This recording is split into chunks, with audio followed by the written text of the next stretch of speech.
जय श्री कृष्णा, राधे राधे। आप सब कैसे हैं? मेरे लड्डू गोपाल चैनल में आप सबका स्वागत है। तो आज मैं देवशयनी एकादशी का कथा आप सबको सुनाने वाली हूँ।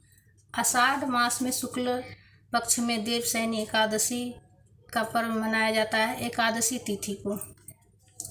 तो कथा इस प्रकार से है। कथा शुरू करने से पहले हाथ में पुष्प और तिल ले लें। खाली हाथ कथा नहीं पढ़ी जाती है, इसलिए हाथ में पुष्प या तिल ले लें। अक्षत का प्रयोग नहीं किया जाता है, इसलिए तिल ले लें। और दीपक प्रज्वलित होना चाहिए। इस बात का ध्यान रखना है कि दीपक प्रज्वलित होना चाहिए, इसलिए कि हमारे पूजा कथा ये सब का साक्ष्य जो है ना दीपक होता है।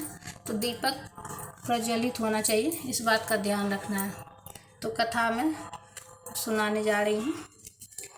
भगवान बंसी वाले बोले, हे धर्मात्माओं में श्रेष्ठ युधिष्ठिर, आषाढ़ मास शुक्ल पक्ष की एकादशी का नाम देवशयनी है। ब्रह्मा जी ने नारद से कहा था, आज के दिन भगवान विष्णु को शयन कराया जाता है। कार्तिक शुक्ला एकादशी को जागते हैं। चतुर्मास का व्रत इस एकादशी से प्रारंभ होता है। जो मनुष्य ब्रह्मचार्य का पालन कर चतुर्मास का व्रत करते हैं, वह विष्णु भगवान को प्रिय है। शिव लोक में उसकी पूजा होती है। सर्व देवता उसे नमस्कार करते हैं। चंद्र नारायणादि कठिन व्रत भी यही चतुर्मास के व्रती को समाप्ति के समय करना चाहिए। ब्राह्मणों को भोजन दक्षिणा से प्रसन्न करें। गौओं का दान करें। दान कर सके तो उत्तम है, नहीं तो गर्म वस्त्र का दान अवश्य करें। और तिल के साथ मिलाकर जो स्वर्ण दान करते हैं, वह भोग मोक्ष दोनों प्राप्त करते हैं। गरीबों के लिए गोपी चंदन के दान से भगवान प्रसन्न होते हैं। हल्दी के दान से गौरी शंकर जी को प्रसन्नता होती है। और चांदी के पात्र में धराकर हल्दी का दान देना चाहिए। वामन भगवान की प्रसन्नता के लिए ब्राह्मणों को दही भात का भोग लगाना चाहिए। चतुर्मास में जो एक बार भोजन करते हैं, वह स्वर्ग को जाते हैं। इस व्रत में जौ तथा चावल इत्यादि अभ्यतों को खिलाते हैं, वह स्वर्ण को जाते हैं। अब एकादशी के महात्म्य की एक पौराणिक कथा कहता हूँ। सूर्यवंश में मानधाता राजा प्रसिद्ध सत्यवादी अयोध्यापुरी में राज करता है। एक समय उसके राज्य में अकाल पड़ गया। प्रजा दुखी होकर भूख से मरने लगी। हवनादि शुद्ध कर्म बंद हो गए। राजा को कष्ट हुआ। इसी चिंता में वन को चल पड़ा।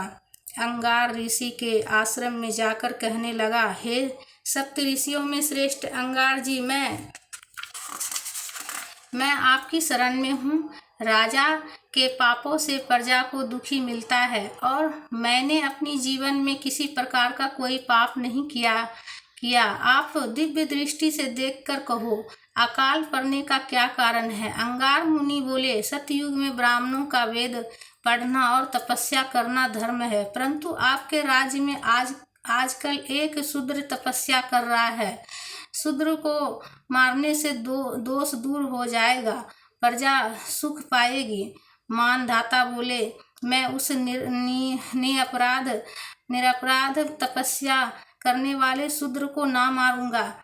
आप इस कष्ट से छूटने का कोई और सुगम उपाय बतलाइए। ऋषि राजा से बोले, देवशयनी एकादशी है, इसका विधि पूर्वक व्रत करो। उसके प्रभाव से चतुर्मास तक वर्षा होती रहेगी। इस एकादशी का व्रत सिद्धियों को देने वाला तथा उपद्रवों को शांत करने वाला है। मुनि की शिक्षा से मानधाता ने प्रजा सहित पद्मा का व्रत किया और कष्ट से छूट गए। इस महात्म्य को पढ़ने या सुनने से अकाल मृत्यु का भय दूर हो जाता है। आज के दिन तुलसी का बीज पृथ्वी या गमले में बोया जाता है, महान उपाय होता है। तुलसी की पावन से भी यमदूत भय पाते हैं। जिनका कंठ तुलसी माला से सुशोभित हो, उसका धन्य जीवन समझा जाता है। इस दिन फलहार में किशमिश का फलहार लेना चाहिए और दाख का, किशमिश को ही दाख बोला जाता है। दाख और किशमिश एक ही है। तो इस प्रकार कथा पूर्ण हुआ, एकादशी महात्म्य कथा पूर्ण हुआ। हाथ में जो पुष्प और तिल है वो प्रभु के चरणों में अर्पित करेंगे और प्रार्थना करेंगे, हे प्रभु अपनी दया दृष्टि बनाए रखना प्रभु, हम भक्तों पर अपनी दया दृष्टि बनाए रखना प्रभु। बोलो विष्णु भगवान की जय, माता लक्ष्मी की जय, सभी देवी देवता की जय।